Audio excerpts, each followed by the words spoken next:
And then eventually it's crazy because I remember I got the first call to go into like a film studio, into a movie studio. Yeah. That was a bit interesting because I was like, you know, you see it on the side of the road. I mean, you drive past it, you just can't get in the door. Yeah, you cannot get and it. And then one day they just call you. Call to meet them at, you know, at like on Sony set. Pictures. Yeah. And then you go in and they open the big gates and you ride and you're like, wow, this is the day. This is. Yeah. And then you're not in yet. You're just, you're in the room. You are the but gates. they don't know who you are. You're just a guest. Now that being a guest is something like, say, Sony Pictures or Paramount. I mean, just if you're the guest of the Denzel Washington, like you're nobody. You're still just nobody. In the room. Yeah. At least you're in the room. Yeah, but at first least you could smell it. Yeah, yeah. Couldn't see it, but now you get in it. Me from there, and he said, "Let me bring you to the VIP area." He walked me from the front to red carpet to VIP, and the first time Marcus was there, Marcus Paul, and he introduced me to Tyrese. Whoa. Sanaya Lathan. Yeah. A couple celebrities was just right there, dude, and it was like, "Here you go. You want a drink?" I was like, "Big names." You put me from nobody to the middle, like in the middle of celebrities, like that. Yeah. And it was all just believe that.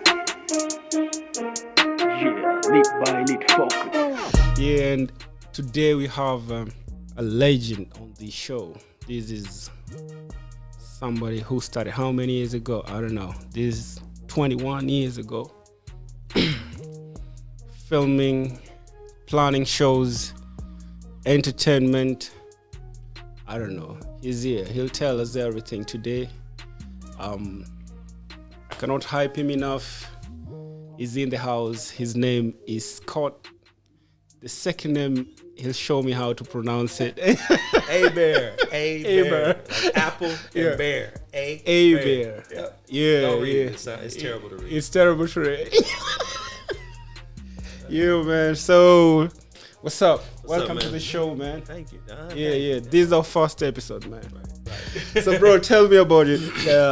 How was the beginning of it all? Well, you trying to keep me here for hours, ain't you? Before we go to who is, let's start with how was. Right. Yeah. Well, first I want to tell you thank you. Yeah. Thank you, Don, for taking a moment. Yeah. Having me here, but also creating a platform. Oh, thank you. For people to discuss. So I'm proud of you, man. I mean, it's crazy. We linked up to look at a lens, and then we're here now. You know. Yeah, this thing began with a lens. Yeah, I was Google searching trying to find somebody to give me a lens. Yeah. But no, man. Well, first off, I'm an artist. I've been an artist for a long time. I kind of started with drawing. Like drawing. Oh, drawing. Yeah, drawing pictures and stuff. And then from that, the drawing led to a music teacher of mine saying to my parents, I think he can paint. Oh, okay. And that was random. Like, he always drawing on everything. Maybe he can paint. So then I got into it. 10 years old, I started painting. And that's when I did my first oil painting.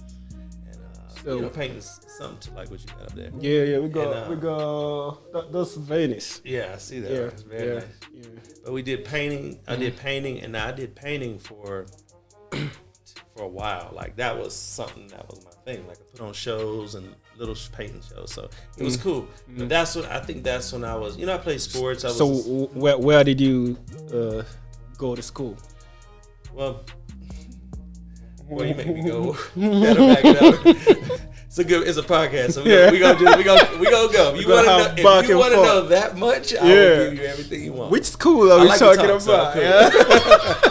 So we go way back. So I'm originally from Lake Charles, Louisiana. I grew up in Westlake, Louisiana, which is like southeast Louisiana, very close to Texas, southern United States. So way down in the south, almost in the Gulf of Mexico. Yeah. Okay. A lot of people hear about New Orleans, where they have all the parties and festivals and carnivals. I'm not too far from there. So between Houston, Texas, and New Orleans is a little town right there. Yeah. It's called Lake Charles, Louisiana. Lake Charles, Louisiana. Yeah. If you have never said that name, you said it for the first time today. Lake Charles, Louisiana. That's where it's called. There we go. There we go. Was it born in? I was born in Lake Charles, raised in Westlake, which is next door. They're like close cities. It's kind of like, Juja and Nairobi. Dunham. And Dunham. Yeah, they're not far. Yeah. So I grew up in that area, which is not considered a creative town. It's more of like a countryer town. Like, people just work, basic stuff. You cannot say that because that's where you came from. That's and, where I came from. Yeah. And you're blessed with a lot of creativity stuff. I've apparently went through so much of your work because I was having you today, and I saw a lot of, There's one thing we reviewed with you the other day, and that was YouTube. When did you enter YouTube? When's the first time you were like, you just posted something on YouTube? That was the painting. Let me go from painting led to at 19 I started photography. Oh, photography. So photography started. My dad bought me and my brother some pawn shop cameras just to play with, black and white film, which eventually led to me shooting, which led to YouTube. But let me tell you why. At the time, YouTube was only there was not many people on YouTube. That was 15 years ago. 15 years ago. Yeah. So when you look up YouTube back when, there wasn't but maybe 10,000 people on YouTube, It's just another platform. Let me tell you why I used it though. Yeah. I used it because my family lived in Louisiana, but I moved to Los Angeles. Yeah. And I wanted them to see what I was doing. Uh-huh. So that's kind of what I did. So I shot my behind the scenes to show my family. So you use it as storage device. A storage device. And a memory device. Memory device. That's what I use it for. I didn't think much more than plug and play. Plug and play. Yeah. I didn't think too deep about it. Yeah. But who knew YouTube would become where it became? Yeah. At the time, I got one video hit like 20-something thousand views one time. That was way back before people was hitting. Did you get paid? No nobody get paid back then. And I don't have and my YouTube channel now has a lot. It's, to me, it still uses a storage device. I don't really use it like I should. Like you have not commercialized it like fully. That's something I should have done, but yeah. If you know me, people know me. Like I'm very my business life is very public. Yeah. My personal life is very private. So I'm just kind of like, you keep it the way it's supposed to be kept. I try to. Yeah. People start digging too deep. I'm like, because I like my private life. I enjoy my close family, friends, and lifestyle. I don't want to be everybody. Just make it, focus on my business. Yeah, true, true. Mm-hmm. So, when was the first time you moved from the state that you were in to another state, and how was that experience? From state to state in the United States? The first time you were like, I'm moving from, was it Louisiana? Yeah, now to another state. I went to California. Because that's how now it began, right? Yeah. Right now we're in Kenya, man. We're in Kenya. Everybody. Right now we're in Kenya. This guy he just became a travel, He's about to become an influencer shortly. Brands will be after him. So state to state. Yeah, state. I left. I was in college in Louisiana. Oh, okay. And I was doing like photography for Louisiana State University, the school I was at. Yeah. Taking pictures and stuff like that, doing like sororities, fraternities, events, and then I got an opportunity to go to on a student exchange program. Okay. Where you exchange from state to state. Yeah. And I moved to Los Angeles. Well, I moved to San Bernardino, which is right outside Los Angeles. San what? San Bernardino. San Bernardino. Looks like a Mexican state. Yeah. It is. Yeah, I think California was a part of the whole. Yeah. It was a part of Mexico at one time. Oh, yeah. So a lot of the names, even Los Angeles. Los Angeles is a Mexican. It means City of Angels. Oh. Yeah, a lot of this stuff is all Spanish. Los Santos.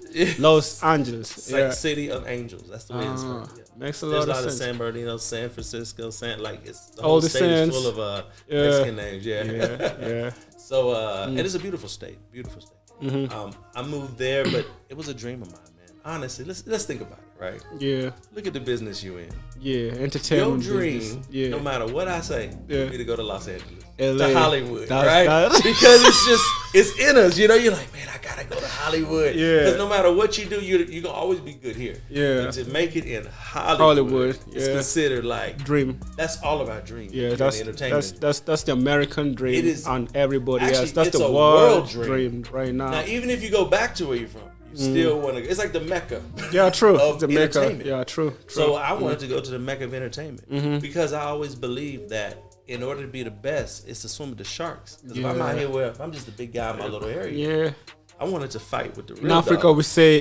you say until you cannot fly with the eagles if you're chilling with the chickens. There you go. And I knew I was with the chickens. but I was like, you know what? One of my best friends, sister's husband. What? He told one time, he said, Scott, go out there, learn, and bring it back home. Yeah. You know, and so the truth is, LA was definitely the place of the Eagles and Sharks, man. I mean, I got beat up out there. Like, everything about my work changed. Everything about what I learned changed. It scoped in my mind in ways that I never knew. 'Cause I had been learning from home, and you know, it was good. I had some great mentors, but there's things that you learn in a place like that just changes the way your perspective of the entire industry. Okay. So that's from there, and doing what I was able to do in Los Angeles is what catapulted me to becoming an international photographer. Yeah. But it took that first jump. Yeah. A lot of people scared of that jump. Yeah. That jump is hard, man. I mean, you know what it was? Let me tell you this. If you go to LA right now, right? Yeah. If you go there and try to, just say you want to go do some work, meet some people, you won't get no work. Yeah, true. They want you to live there and fight like everybody else. Because if you say, oh, I'm from out of town and I'm going back, they're going to be like, nah. you know, man. Did the struggle we took. Because we struggled. Nobody's gonna give it to you. It's not handed to you. You cannot go there for a month and think you're gonna. No, it takes. Makes it took me like how many years to get my first big gig? At least 1 year. 1 year. Every consistent pushing and then that was a first step. Then it took me another year to really, really, really hit. Yeah. Like, you know. But if you move there and you say, hey. You know what? The reason is because people come, people go, all the time. Yeah. But you want to work with somebody that's going to be there, that's in the trenches with you. You can figure it out, and once you're in, I mean, they'll give you the world. But it's just, I see people do that a lot. Like, oh, I'm gonna come to LA and leave. It doesn't work. They're not then get give it to out. you. Yeah. So basically, it took you a lot. It took you a lot to be on. What do you call it? To enter the entertainment industry in LA. It took a minute. Yeah. Once So you're in, you say LA, but which was it LA, and then did you enter Hollywood immediately, or how was it? I moved to LA, which is LA is the LA metropolitan. That's like Metro is the big city, Metropolitan, like where everything happens. In there. So when I went to San Bernardino, it wasn't in Los Angeles. It was on the area right outside of Los Angeles. So all of that includes Hollywood, Santa Monica, Fontana, Santa Clarita. Like, there's a lot of cities wrapped around there. But Hollywood is an area within the Los Angeles. Area. Yeah. So when I first went to LA, no, I'm just in the city. Like, that's like me living right here. Hollywood industry, that's what took a second. You know what I mean? You can go to Hollywood, you can look around. But you can't get a now part of the industry going yet. to the industry on itself, that's now the That's a whole nother beast. Now, because you can go to Hollywood and you're just in a city, but you see the studios around you, but you're not in one of them. You can't even enter the building. Security, just how you get here, they wouldn't even let you in. They'll be like, "Who are you? Who are you? Where are you going? Why are you going there?" there? You can say to walk through that door. Yeah. Oh shit. You couldn't even pay him. You can't pay him to get in that door. You cannot bribe your way. You cannot bribe your way to that door. And there's multiple studios. Yeah. I mean, there's lots of things a part of this industry, but you have to work your way in, man. And then eventually, it's crazy because I remember I got the first call to go into like a film studio, into a movie studio. Yeah. That was a bit interesting because I was like, you see it on the side of the road. I mean, you drive past it, you just can't get in the door. Yeah, you cannot get it. And it. then one day they just call you. Call to meet them at like on Sony set. Pictures. Yeah. And then you go in and they open the big gates and you ride and you're like, wow, this is the day.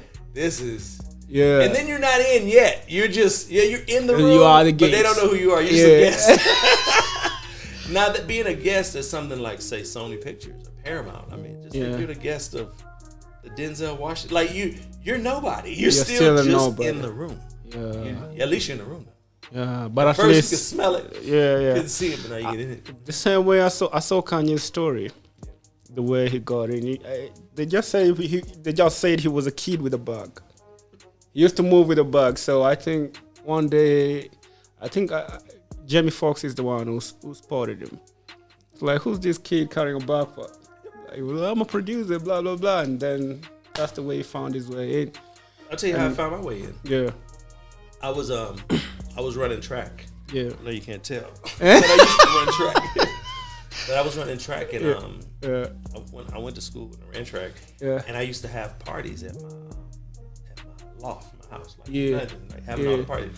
But it was a loft style, so it was like tall ceilings, old. Yeah. And I used to throw parties in there just for fun, like me and my track buddies. Yeah. Well, I met an actor named Marcus Polk. Marcus, I hope you're listening. Marcus Polk. Yeah. Yeah. Marcus, he was an actor. Okay. A kid star at the time. And he knew about my parties. So I advised him, man, you should come out. He said, all right, I'm going to bring some people with me. You know, you forget. He brought everybody. He brought, at the time, he brought another actor. He brought a few video vixens at the time. Oh, shit. Remember the girl, Bria Miles? I know Bria Miles. Everybody know Bria Miles. If you don't know, look her up. Bria Miles. Bria Miles. She brought a guy that, listen, first off, back in the day, Bria Miles, I don't want to get it wrong, but I think Bria Miles is Nigeria. She's a Nigerian? Yeah, I'm talking about, you'll just look up. Yeah. Google it. Y'all look at it right now. Look for Bria Miles. She was the one that and then they brought a guy named E.J. King. Yeah. And E.J. King, and I can say these names proudly because these group of people really helped my whole career, my whole life, and I thank y'all from the bottom of my heart. Yeah. Well, E.J. King at the time was a wardrobe stylist for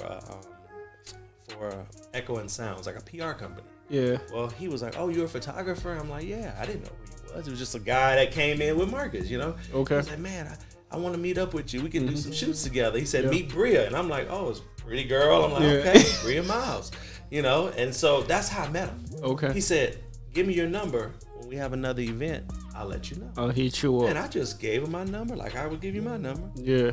And left it alone. A week later, he hits me with a text. He's like, "Hey, we got the Source Magazine Awards coming to LA, and they have a party going on, and I want to invite you to it." I said, "Okay." Remember, I don't know how I'm big. A track guy, and I don't know who EJ is at the time. Yeah. I just know that he's a young guy like me. And we just, he was 19. At this time, I was 21. What? So we were that young. Well, no joke, man. When I went to the party, it was in Hollywood. And remember, every time I've been to Hollywood before, I had to get in line and wait. Well, I get to the line, and he at the front. He's like, "Scott, come in."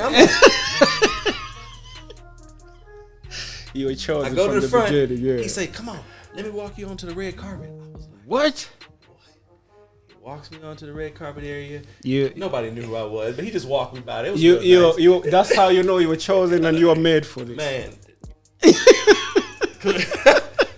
So no joke. He walked me from there, and he said, "Let me bring you to the VIP area." He walked me from the front to red carpet to VIP, and the first time Marcus was there, Marcus Paul, and he introduced me to Tyrese. Whoa. Sanaya Lathan. Yeah. A couple celebrities was right there, dude, and it was like, "Here you go. You want a drink?" I was like, big names. You put me from nobody to the middle, like in the middle of celebrities. Yeah. Like that. Yeah. And it was all just me having a party. Meeting a guy. It was just Marcus, you doing you. Just doing what you do, man. And then that's literally. So he kept inviting me to these things. Yeah. And I kept hanging with celebrities. But I didn't know what to tell the celebrities. You know how many photographers are in LA? Yeah, it's how do we start a conversation? I learned to just shut my mouth and observe. And I observed. And what I realized is that when people handed you their business card, nobody wanted to talk to you. Like, what's up, man? So I realized it was more important to be in the room than it was to hand out a business card. Yeah. So I kept showing up to events. Showing up and every finally, day. I think it was Tyrese was like, "Man, who are you?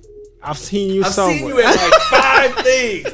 We don't know who you are, but 5 parties, big ones, and Back you're to here. back. You must be somebody. And then I was like, yeah, I'm a photographer. He said, man, you must be, you know a lot of people. You gotta be connected to be here. Yeah. And then he said, man, what's your number? That's when now you hunted after Exactly. 5. I learned not to push people. Yeah. Like, just be you. Yeah. Because when you do that, it also shows that you're. It shows I think 2 things: naivety and also it's more like you're not in that for you're in that for the business, which comes out. It becomes a little weird. Weird, yeah. You're right. We're all here for business. Yeah. But you don't want to come off as I need you to Yeah. So it's a bit. That was great. So and that's what happened. So once he did the next party I went to, he was like, "Oh y'all gotta meet," and then it was like, "Oh y'all should." Now it's Tyrese introducing you. Oh shit. Crazy. Yo, I told you guys, legends only, legends, and the stories here are about to blow your mind. Got Scott in the building, yeah. So basically, that's Hollywood. Still in America. How did you now fly? Did you your first gig out of states? Well, because Hollywood is the mecca of international. You gotta remember, this is before Nollywood. This is before Bollywood. So, many years ago. So before all those woods were in place, Hollywood was everything. I mean, that's before we knew that we could work with people across seas. So what happened was clients that would have me shoot stuff would ask me, can you fly with me? Nowadays people may book you, book somebody else out of town. You know what I mean? Yeah. Unless they know you. But back then it was like, no, I want to make sure I got my right photographer with me. I want to make sure I got everything. My right makeup. They fly. My whole team with me. Yeah. So we would fly. I'm trying to think what was my first big out of country gig. I know I shot for a magazine called Rolling Out, and that was the first time I was really flying around the United States. So he flew me all over the United States just to shoot it was Ford Motor Company magazine. Okay. For the 100 top influential black men of America. Now, that was fun. I mean, I got to shoot some amazing characters for that. Yeah, and you also made loads of big names. There was a lot of big names. And that's the good thing with our industry. You end up meeting people. Like our meeting was basically, hey, do you have this range of lens? And I was just like, yeah, I have it. Just like that. Yeah. Yeah, we are right now. That. Yeah, here we are. Yeah, that's the thing. Every meeting is just one conversation after the next after the next. Yeah, and then networking is everything. Yeah, and if you utilize those meetups to your advantage, you end up with something that these are still these are big memories being created, and also being able to sit and just review everything. Also sometimes going back, it's more like I normally say it's almost as counting your blessings to and also finding a reason to be more, and and understanding why am I here, because sometimes you forget. Yeah, sometimes you're like, but then when you sit back and even tell people, and then you're like, oh my God, I've done too much. It's strange, man. It's strange because you've been through so much things you've done, Because really, you're living in this body, and what I'm doing is right now. But then somebody brings something up from back in the day. I'm like, just like somebody sent me some pictures the other day. It was like, oh, you took these pictures of me 13 years ago. I'm just like, wow, I don't even remember taking this photo. That was so long ago. I had to look. I was like, wow, I remember her, but I'm like, I was on an airplane flying from Jamaica one time. Yeah. Somebody stops you on there. They're like, oh man, you shot my daughter. Yeah. Like, wow.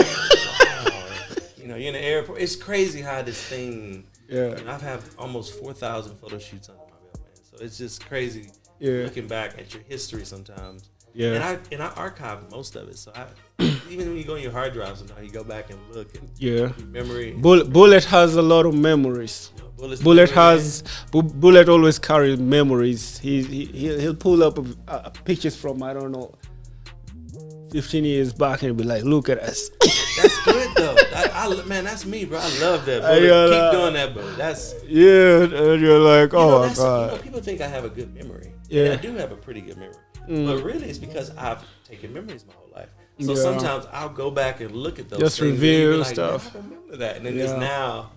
Yeah, especially in photography, you need, you'll take a lot of pictures here and then, So how many countries have you traveled? Lost count. I didn't lose count. Last time I checked, it was like 52. Wow, that's what's up. Yeah. What? I'm trying to get to all of them though. What was your Africa has I think 52 countries. Oh, just in Africa. Yeah, that's Wow. that's about it. That's a lot. Yeah, so I think it's 52 or That's like 54. a I fifth don't of all know. the countries in the world. 'Cause I think there's 280 something countries in the world. Yeah, Africa has, Yeah, so Africa got a good. which country gave you the worst experience? Let's start with your worst experience. Wow, that was good. I didn't see that coming. The worst experience. The one that you're like, I need to get out of here. I need to get out of here. And what I was would the say- reason? I would say, no offense, Yeah. Mexico. And listen, I love Mexico. Mexico's a great place. Yeah. But Mexico has some corruption on a different level. Oh, And I never forget, my dad and I remember the story is that I took a picture on the street. Just like a picture on the street. Random There was picture. a sign about the size of this that said, no photos. No photos on this street or as a fine. And I'm thinking, So you for just, what? so you I just just, snapped it. Man, when I say snapped a photo, like Yeah. my friends were there, my dad was there, Yeah. a couple, we were just hanging out, and I just snapped a picture. Police took me, boop, do a like, threw me down. They were like, we're gonna bring you to prison. I'm like, for what? You took a picture. I'm like, well, I can't take a picture in Mexico. And they were like, that sign right there. Which sign? No, we could not find that sign. We had to walk like that. All And the there was way. a little sign that said no photos. Do you know, of Yeah. course, it still is a little corruption. yeah. It came off $200 later. Oh, And shit. a long time fighting with these people, they finally let it out. That turned me off on Mexico. Yeah. I understand a little bit, get paid, but $200 Mm. just because I took a photo on the street, On the street. I wasn't in Mexico. International photographer Yeah. caught. Caught with one photo, but I don't. It's, That would be I a get good it. news. It's just Yeah. life, But and I learned a lot more from that. Yeah, But yeah. that's the only thing I could say that was. Yeah. Everything else, I believe that the world and everything you see is a reflection of who you are on the Yeah, inside. So, yeah, true. If you see positive, you see positive. But if you think every country's bad, Yeah. every country gonna be bad. I just threw that in. I remembered one interview. I think was it Mike Tyson and some guy. Mike Tyson was just there. He was in good mood, and he went to the interview. And this this person just was like started asking him some I think they were very offensive questions, and Mike Tyson was just like, I thought you were a good person, but you're just a piece of shit. Sorry, I do remember that. You come out a piece of shit. Yeah, like, because he know he was coming at him, man. The presenter was just like, we are going on a break, but it's still in the background here. You're a piece of shit. Yeah. So sometimes you have to, you You gotta just shake it up a little bit, but, you gotta but shake some it. people are disrespectful. Yeah, but disrespect is not good. At the end of the day, we have feelings. There's every person. There's a way. But think about that right now. Yeah. We're talking about it, ain't we? Yeah. So that person that did it got what he wanted. He did? Think about it. We're still talking about it. Oh shit. Marketing. That- It's that- a negative effect. It's a negative positive effect of marketing. To do that, to trip people up, so me and you could talk about it almost 20 years later. But- We're still talking about it. But come to think of it, Bro, it's marketing. it's marketing. Just like celebrities having beef, but they don't have beef. They Yeah. create that to keep people talking about it. This is an But you industry see, thing. you have a whole spectrum of how you're viewing it because you have a lot of experience. 'Cause I watched Inside. it. Yeah, I've seen that. You watch smoke. It's called smoke and mirrors. LA Yeah. is called sometimes the city of smoke and mirrors. Yeah. You create things to make things get bigger. Yeah. What's the in the 52 countries? which is the best country you went and you were like That's hard, man. That's hard. super I've seen high? some great places, bro. Yeah. Honestly, I have seen some great places, and I think that In Asia. where Asia. I've been to Tokyo, been to Hong Kong. Mongolia. What you about to ask me next? No, I think that I'm just throwing in I think questions. that- okay, I'm gonna tell you the truth. Yeah. Asia's not my cup of tea. Oh yeah. I'm gonna tell you why though. Uh, I'm just Asian. I love their culture, the look of it, and things like that. I just don't know why. I just don't connect well with that. I love Africa, bro. oh, You know what I okay. mean? I like black people. Europe. Yeah, Europe. I'm I think my favorite place is gonna be Paris all day. I love Paris. I love Paris. I mean, I go to Paris almost every year. You know, Okay. Sometimes multiple times a year. That's my favorite place. I'm trying to come up. Hong Africa. Kong. Let me say this about Hong Kong though. Hong Kong to me was mind blowing. It was totally different than you can imagine. You know I love China. You love China? Yeah. Okay. Yeah, and that's the thing. Some people love China. I'm just I'm just kinda I'm a like- big fan of a place called Shenzhen. Shenzhen. Yeah. course. I don't know how Got a they lot of call it. stuff. That's what they call it, Shenzhen. Shenzhen. Yep. No, I think Asia's But- a beautiful place. It's just but I love Shenzhen for one thing. It's more like the industrial area for I don't know China. it makes everything. They make everything. They make everything. Bro. Yeah.